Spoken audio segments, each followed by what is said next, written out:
Okay guys, this is all about blueberries today. I'm in the greenhouse and I was noticing that my blueberry plant, actually my blueberry bonsai, actually needed a little bit of pruning. And there's a small, I'll show it to you in a second, there's still one blueberry left on the plant. But what I'm talking about today is how to create grocery store purchased blueberries and taking the seeds from them in a few steps and turning it into actual blueberry plants.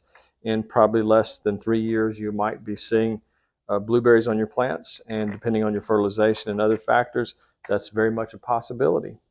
So here's a close-up of the blueberry bonsai, and I'll show you right here. This is probably the last, I think there's actually a green one there, but this is the last ripe blueberry of the season, and it just fell off the bonsai, but that's the last one. It's a pretty nice size, but this one gets a perfect watering schedule through micro irrigation, and also it has slow release fertilizer on the surface. So it did produce quite a few blueberries this year, but I'm not growing it for blueberry consumption. It's just more or less a bonsai that I enjoy, that I've had over 10 years. But we'll get on to the part of creating the seeds for the new blueberry bushes and seedlings, and we'll start that now. So step one, excuse me. Okay, on step one of the blueberry seed production, we're going to take some overripe blueberries, put them in a blender, and we're going to add about maybe a cup or cup and a half of water. I'm going to try to remember in post-production to remember not to blast you with this noise because it is going to be loud, so I'll try to remember to cut down the volume. But here is, I'm not doing it on the highest setting because I don't think it'll damage the seed, so I'm going to keep it on a low setting of puree.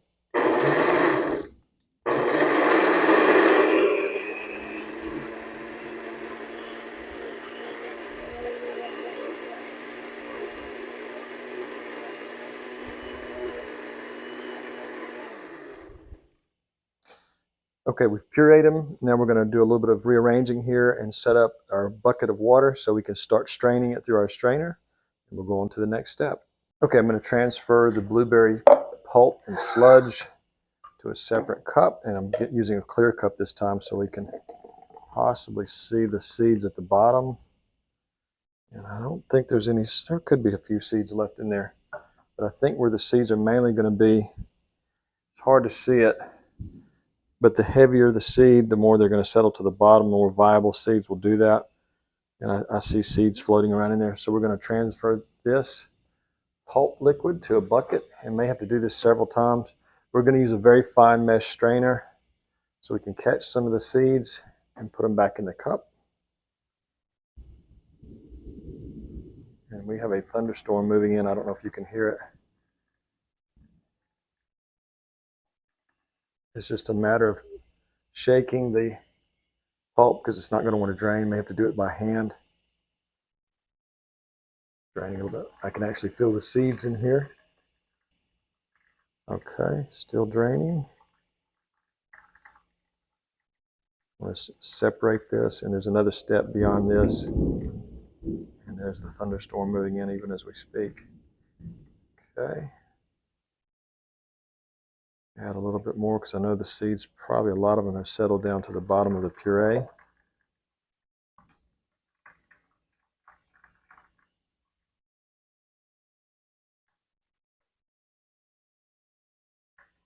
And just keep trying to push all the liquid through while retaining the seeds and the pulp. It's a very fine mesh strainer, so none of the seeds are going to get through. I got a little bit more to go.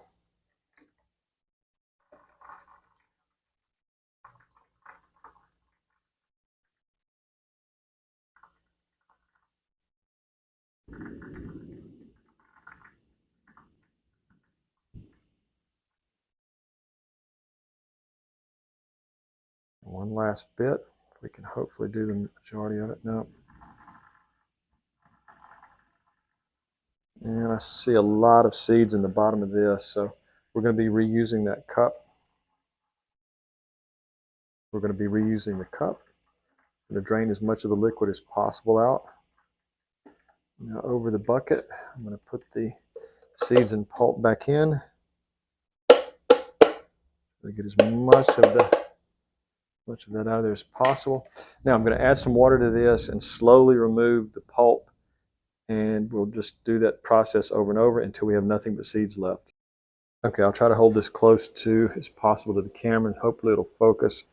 But you can see that a lot of the seeds here are on the bottom. They've settled. So we're just going to swirl this around and try to remove as much of the pulp as possible.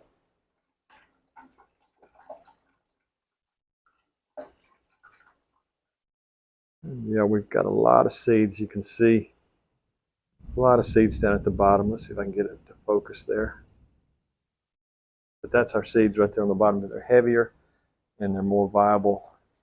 We're just going to carefully remove as much of the pulp as possible without losing seeds. I still see a lot of them settled to the bottom.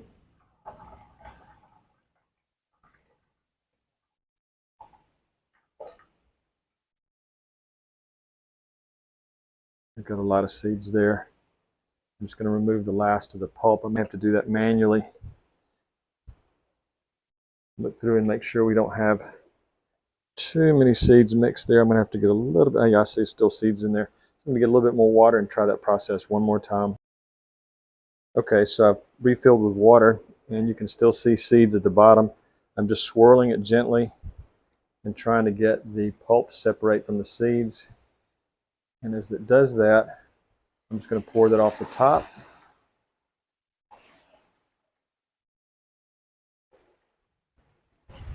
And you can see seeds down at the bottom, quite a few seeds.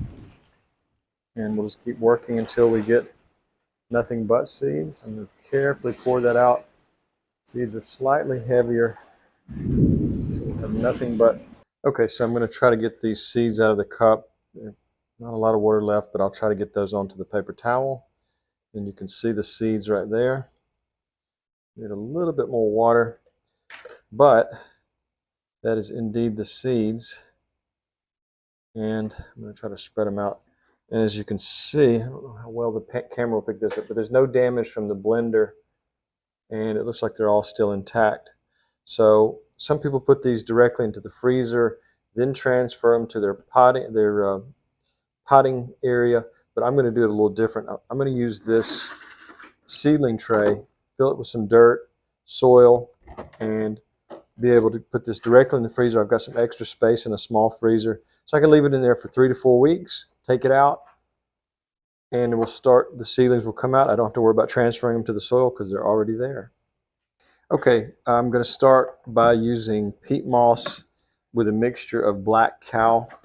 And I reuse these cat litter boxes from my wife's cats that she has. So it's easy to store it, and it has a lid on it. This one's nearly empty. Okay, it's very fine, and it's organic peat moss. Usually sold at the big box store in kind of a giant block. It's kind of heavy. But anyways, it's very fine. And I'm going to mix it with black cow composted manure.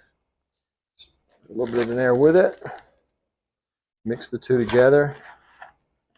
A little bit more there. This should be hold enough moisture and also at the same time drain well. And this will be our potting medium.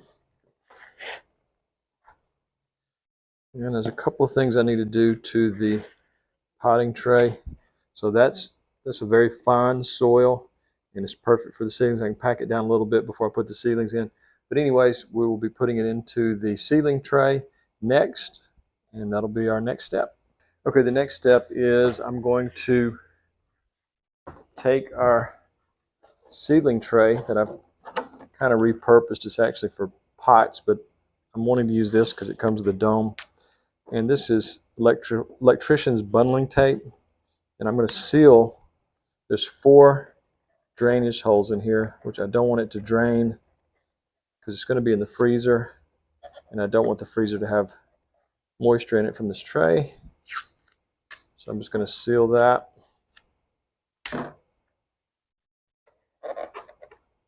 Make sure I get all 4 of those sealed before I put in our potting medium. So this just saves you a step.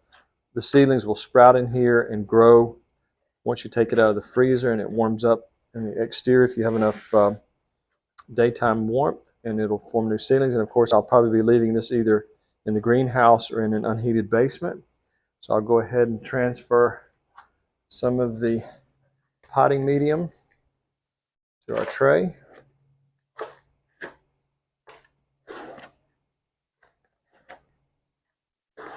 Just fill it up, and I'll be watering this in thoroughly as well.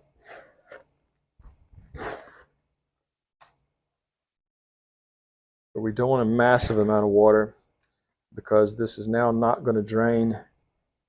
A little bit closer to the top. Try to pat it down so the seedlings will have something to send out roots into. And of course, this will eventually be transferred into their own individual pots, the seedlings that come out and that do survive.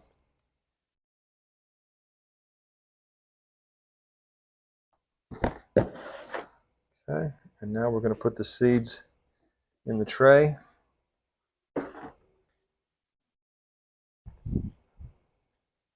All right, kind of firm it down a little bit there. All right, and I'm going to carefully pick these up one little section at a time and just kind of space them out inside the tray. They're really hard to see, but I'm spacing them about 1 to 2 inches apart. They're really tiny. I can barely even feel them on my finger. And I still have some in the glass too. We'll probably take some of those out of there to finish out the total amount. I'm just trying to get them off of this paper towel. They're a little sticky here.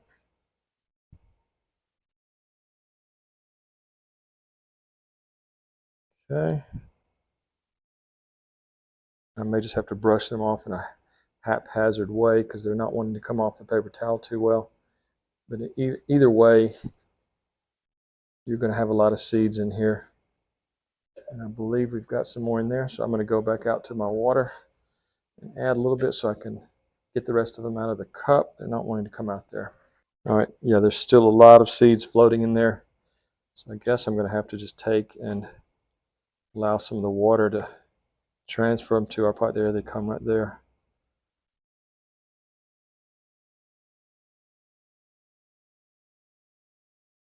Okay, we've got some still in there. All right, I'm going to have to take them out one at a time manually, at one scoop at a time.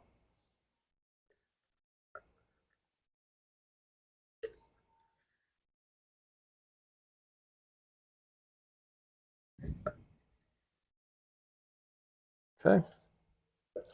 I think we have a majority of them there. I think there's still a few seeds in here, but I think we have enough to test it. Okay, I'm going to water this outside with a fine mist and let it get some moisture on the peat moss, and then I'll come back and put the lid on.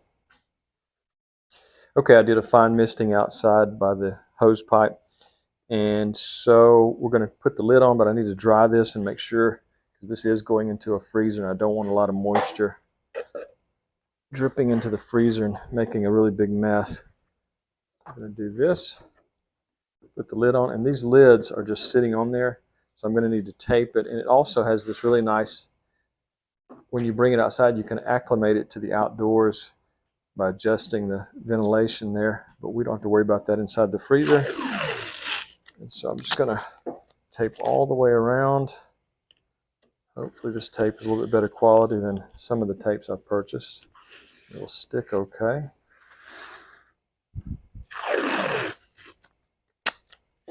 We're just going to seal this so we have a little miniature greenhouse here. And these are purchased, these are sold on Amazon, and they work really well, and they're not terribly expensive. And that's great. So that's going to hold in the moisture and just kind of give it a simulated winter for the seeds, and the seedlings will come up. Once we bring it out of the freezer, it will think it's gone through a stratification process or wintertime process. And there we go, completely sealed. There's a few things to remember, maybe some points I forgot to make, but it's very critical that the seeds that you use, or the blueberries you use, were grown in the United States or your home country, because once they cross international borders, it's this way with the United States. We radiate fruits, vegetables, plants, and things like that are going to be consumed. So there's a lot of quarantine going on. And so if they're not grown in your home country, in my country, United States, the seeds are not going to produce because they're now sterile. So they've been radiated and they will not turn into seedlings. So make sure that you're getting, in my case, seeds grown from within the United States. There's also some discussion about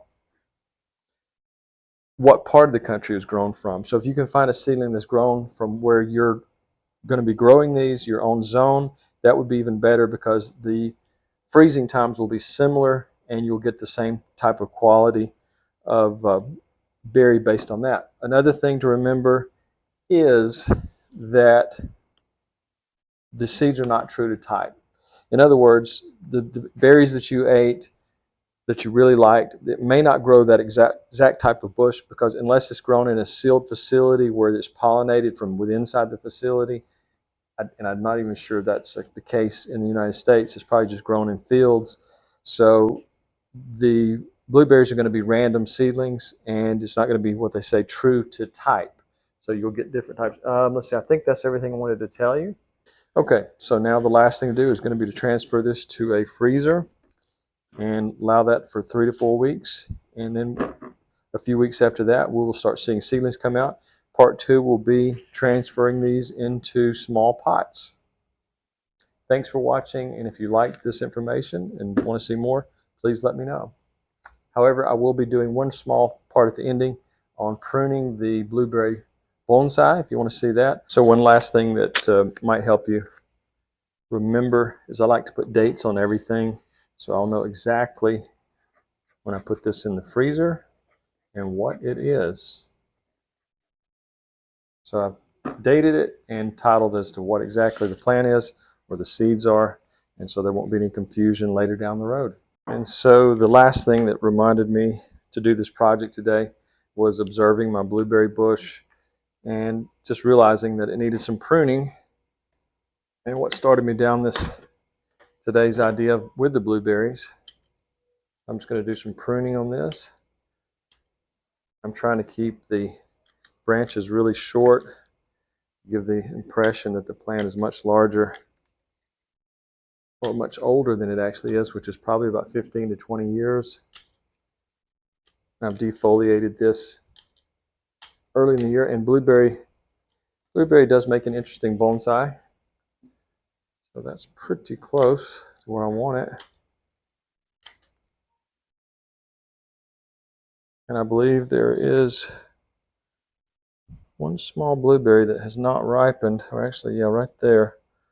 Don't know if we have enough time maybe for the end of the summer for that to happen. But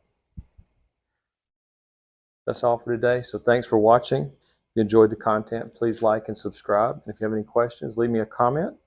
Or if you have a suggestion for a future video, let me know that too, because I'm always looking for new ideas. Thanks a lot, guys.